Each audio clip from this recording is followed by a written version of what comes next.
মহাগাজার আগমন।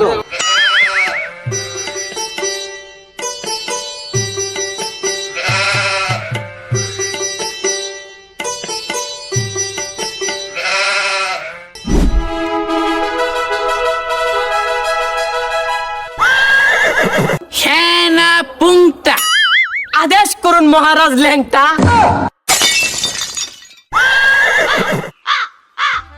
আমি মহাগাজা আমি মহারাজা ইউটিউব চ্যানেল খুলেছি, সেই ঘোষণা আমার রাজ্যবাসীকে জানিয়ে দেওয়া হোক। শুনুন শুনুন রাজ্যবাসী, আমাদের মহারাজ ল্যাংটা সে নতুন একটি ইউটিউব চ্যানেল খুলেছে। যে যেখানে থাকো না কেন, ইউটিউবের টয়লেটে বাথরুমে যেখানে থাকো না কেন, তাড়াতাড়ি গিয়ে সাবস্ক্রাইব করে আসুন। আমাদের মহারাজা যদি একবার যদি ভাইরাল হতে পারে, সে বলছে রাজ্যপ্রাসাদ গরিবদেরকে দান করে দিবেন। সবাই বলে